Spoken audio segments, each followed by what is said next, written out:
Assalamualaikum warahmatullahi wabarakatuh. Kami dari kelompok 6 kelas 2023A akan mempresentasikan terkait perumusan teori akuntansi dengan pendekatan regulatoris. Kami dari kelompok 6 yang beranggotakan Alia Nugraini dengan ujung NIM 184 dan saya sendiri Keisa Sugiarto dengan ujung NIM 145, ada Naufal Zaki dengan ujung NIM 195, Isna Astuti dengan ujung NIM 395 dan juga Ahmad Fauzan dengan 3 NIM terakhir yaitu 446. Pembahasan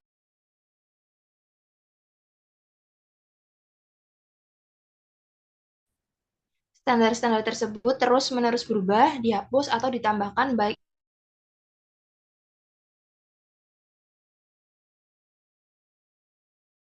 adanya uraian masalah yang harus diatasi, yang kedua adanya pembahasan cara-cara pemecahan masalah. Selanjutnya, sejalan dengan keputusan atau teori, yaitu solusi ditetapkan. Terkait dengan masalah utama yang dihadapi standar, ED membedakan persyaratan standar ke dalam 4 tipe. Tipe pertama yaitu menyatakan bahwa akuntan harus melaporkan kepada masyarakat tentang apa yang mereka lakukan dengan mengungkapkan metode-metode serta asumsi-asumsi kebijakan akuntansi yang digunakan. Tipe kedua mengarah pada pencapaian keseragaman penyajian laporan keuangan. Tipe ketiga melakukan pengungkapan terhadap hal-hal khusus di mana para pengguna diminta untuk melakukan pengujian terhadap kebijakan yang dibuat. Yang keempat, memerlukan pembuatan keputusan baik secara eksplisit maupun implisit tentang persetujuan, penilaian aset, dan juga penetapan income. Lalu ada sejumlah pertimbangan dalam penetapan standar yang harus diperhatikan. Yang pertama yaitu standar menyajikan informasi tentang posisi keuangan, kinerja, dan juga aktivitas sebuah perusahaan bagi seluruh pengguna informasi. Selanjutnya, standar menyajikan petunjuk dan juga aturan tindakan bagi akuntan publik yang memungkinkan pengujian secara hati-hati atau duker dan independen. Standar menyajikan kumpulan data bagi pemerintah tentang berbagai variabel yang patut dipertimbangkan dalam berbagai bidang. Ada juga standar menghasilkan prinsip dan juga teori yang penting bagi seluruh pihak yang berkepentingan dengan disiplin ilmu akuntansi.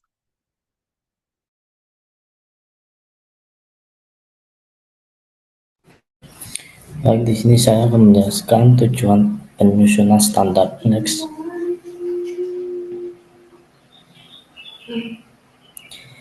Tujuan standar. Jadi, pembuatan suatu standar mungkin dapat bermanfaat bagi suatu pihak, namun di satu sisi ada juga pihak yang dirugikan oleh hal itu. Hal ini merupakan suatu bentuk pilihan sosial. Pilihan ini mendorong penyusunan standar, mengadopsi proses politis dalam rangka memperoleh akomodasi. Apabila kesejahteraan sosial yang dijadikan kriteria dalam penerimaan suatu standar, sebuah pertanyaan serius akan muncul yang berhubungan dengan legitimasi keanggotaan Dewan Penyusun Standar yang tidak melalui pemilihan. Pertanyaan ini menjadi penentu pendekatan keadilan dalam kebijakan akuntansi. Next.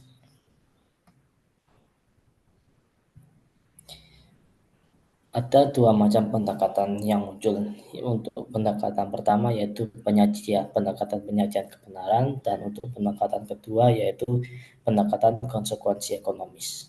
Next. Jadi untuk pendekatan penyajian kebenaran, pendekatan yang pertama menginginkan laporan yang netral dan berusaha mencapai penyajian yang benar melalui proses penyusunan standar. Dalam pendekatan seperti itu, akuntansi dapat dibandingkan dengan pembuatan peta keuangan, di mana peta-peta tersebut harus akurat dan benar. Dan untuk pendekatan kedua yaitu pendekatan konsekuensi ekonomis, lebih menekankan pada penggunaan standar dengan konsekuensi ekonomi yang baik bagi konsekuensi ekonomi positif. Dalam pendekatan ini, standar yang diundangkan harus memiliki pengaruh positif atau setidaknya tidak memiliki pengaruh negatif terhadap kesejahteraan sosial. Next. Selanjutnya, lanjut. Baik, berikut ini teori-teori regulasi. Yang pertama, teori kepentingan umum, yang menyatakan bahwa regulasi disajikan untuk menanggapi permintaan publik akan koreksi terhadap ketidakefisienan atau ketidaklayakan data pasar. Kemudian yang kedua, teori kepentingan kelompok atau teori perebutan menyatakan bahwa regulasi disajikan untuk menanggapi permintaan kelompok tertentu. Selanjutnya, dalam teori kepentingan kelompok itu sendiri dibagi menjadi dua. Yang pertama, teori elit menekankan penggunaan kekuatan politis untuk mendapatkan pengendalian regulator. Sedangkan dalam teori ekonomi menekankan bahwa, pada kekuatan ekonomi. Selanjutnya, kemudian pihak-pihak yang tidak menginginkan regulasi. Mereka menggunakan argumentasi teori agensi. Untuk menyelesaikan konflik antara pemilik dan manajemen, laporan keuangan digunakan untuk memonitor hubungan kerja, untuk menilai dan menentukan kompensasi manajer. Jadi perusahaan dituntut untuk menyajikan laporan secara sukarela dan kegagalan untuk menyajikan laporan dapat diinterpretasikan sebagai kabar buruk bagi pasar. Nah, jika perusahaan tidak menyajikan laporan secara sukarela, pengguna informasi dapat memaksa pihak terkait untuk menyajikan laporannya. Next. Kemudian ada pihak yang menginginkan regulasi. Jadi mereka menggunakan argumentasi kepentingan umum, di mana ada kegagalan pasar maupun kebutuhan untuk mencapai tujuan sosial memaksa adanya regulasi akuntansi. Nah, kegagalan pasar sendiri sebagai isu alokasi yang belum optimal. Sebabnya di antaranya ada satu, keengganan perusahaan untuk mengungkapkan informasinya sebagai pihak yang menguasai informasi tentang dirinya sendiri. Yang kedua, adanya penyelewengan, dan yang terakhir penyajian informasi akuntansi secara tidak semestinya. Selanjutnya,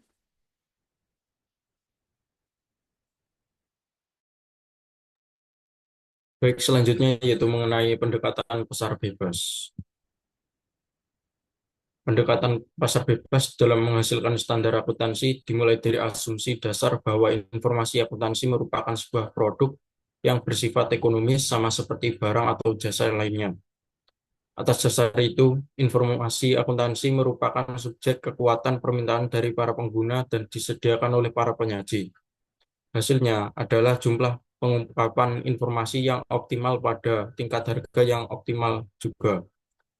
Kapan saja suatu informasi diperlukan dan sejumlah harga tentu ditawarkan, untuk itu pasar akan menyediakan informasi asalkan harga yang ditawarkan melebihi biaya untuk informasi tersebut.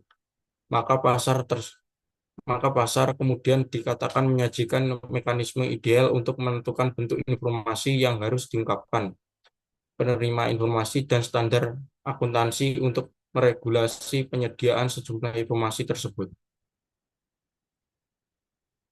Eh, Selanjutnya ini yaitu pendukung pendekatan regulator baik swasta maupun publik menyatakan bahwa terdapat kegagalan pasar baik secara eksplisit maupun implisit dalam pasar bebas.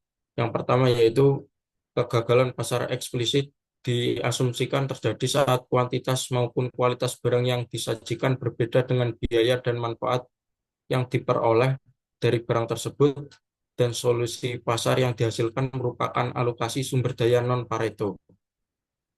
Kegagalan yang sama juga terjadi dalam pasar khusus informasi akuntansi dengan asumsi bahwa kuantitas dan kualitas informasi akuntansi berbeda dari manfaat sosial maksimum yang dapat diperoleh.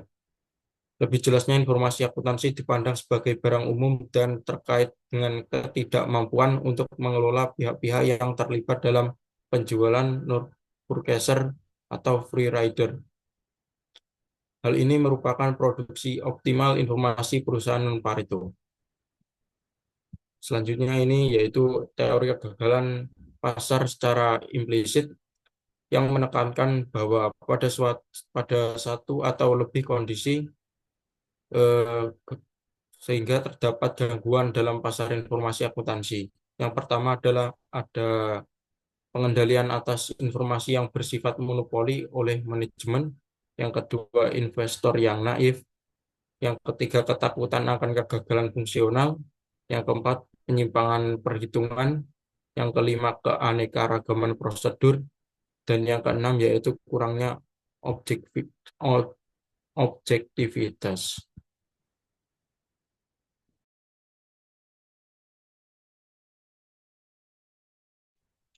Selanjutnya adalah legitimasi proses penyusunan standar. Next slide.